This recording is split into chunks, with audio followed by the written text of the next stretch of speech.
देखिए, he plays the significant role in statical mechanics. उसने बहुत ही अच्छा रोल निभाया है स्टैटिकल मैकेनिक्स में। Actually it is the basic tool to study the distribution function. यानी ये जो है एक बेसिक टूल है डिस्ट्रीब्यूशन फंक्शन को स्टडी करने के लिए। Usually in classical mechanics we conclude the average values of different physical quantities by taking the time average for appropriate time interval. Usually हम लोग क्लासिकल मैकेनिक्स में क्या करते हैं कि एवरेज वैल्यूज़ जो होता है डिफरेंट फिजिकल क्वांटिटीज़ का, उसमें हम लोग टाइम एवरेज को ले लेते हैं फॉर अप्रोप्रिएट टाइम इंटरवल। लेकिन स्टैटिकल मैकेनिक्स में क्या है, it is often impossible to calculate the time average. लेकिन स्टैटिकल फिजिक्स में क्या है, स्टैटिकल मैकेनिक्स में क्या है कि ये इम्पॉसिबल हो जाता है कि हम लोग टाइम एवरेज को कैलकुलेट कर पाएँ। आगे देखिए, in order to solve the problem Gibbs suggested that instead of taking time average we may imagine a group of similar system. यानी गिब ने सजेस्ट किया कि टाइम एवरेज को लेने के बजाय हम लोग इमेजिन कर सकते हैं एक group of similar system, but suitably randomised होना चाहिए and take over this group at any time. और किसी भी समय पे हम लोग इसको ले सकते हैं, take over this group at any time. This group of similar system is called ensemble.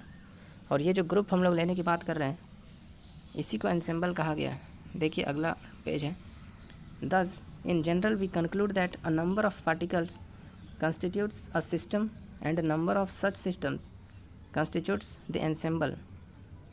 देखिए जनरल में हम लोग क्या करते हैं कि कंक्लूड करते हैं एक नंबर ऑफ़ पार्टिकल्स जो एक सिस्टम को कंस्टिट्यूट करता है और एक नंबर ऑफ़ सिस्टम जो एनसेम्बल को कंस्टिट्यूट करता है। ईच पार्ट और system is called an element of ensemble. यानी प्रत्येक पार्ट जो है सिस्टम का वो एक एलिमेंट होता है एनसेम्बल का। All elements are identical in feature.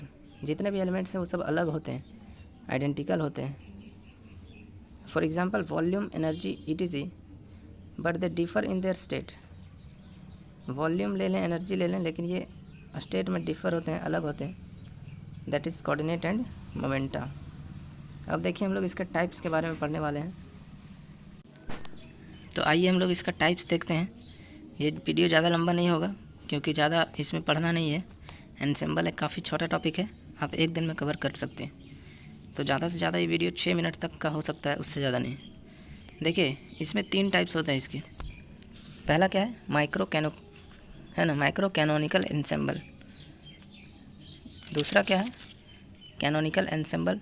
तीसरा है ग्रैंड कैनोनिकल एनसेम्बल। तो तीनों को थोड़ा सा चलिए ब्रीफ में देख लेते हैं। देखिए, a micro canonical ensemble is a collection of large number of essentially independent systems having the same energy E. यानी देखिए इसमें क्या होता है कि एक large number of essentially independent system होता है जिसका कि सेम एनर्जी होता है, वॉल्यूम होता है और नंबर ऑफ पार्टिकल्स एन होता है।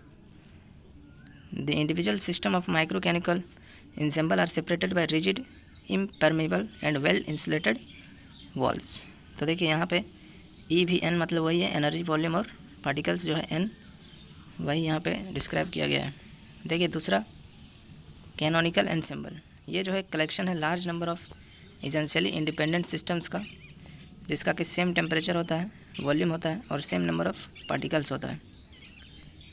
और लिखा है the equality of temperature of all the system can be achieved by bringing each in thermal equilibrium with a large heat reservoir at constant temperature T और bringing all the system in thermal contact.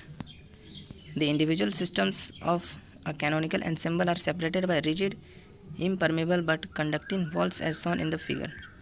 यहाँ पे देखिए T भी N मतलब वही temperature, volume और number of particles. तीसरा है ग्रैंड कैनोनिकल एनसेम्बल। ये जो है कलेक्शन है large number of essentially independent system का जिसका कि सेम टेम्परेचर होता है, वॉल्यूम होता है और केमिकल पोटेंशियल म्यू होता है।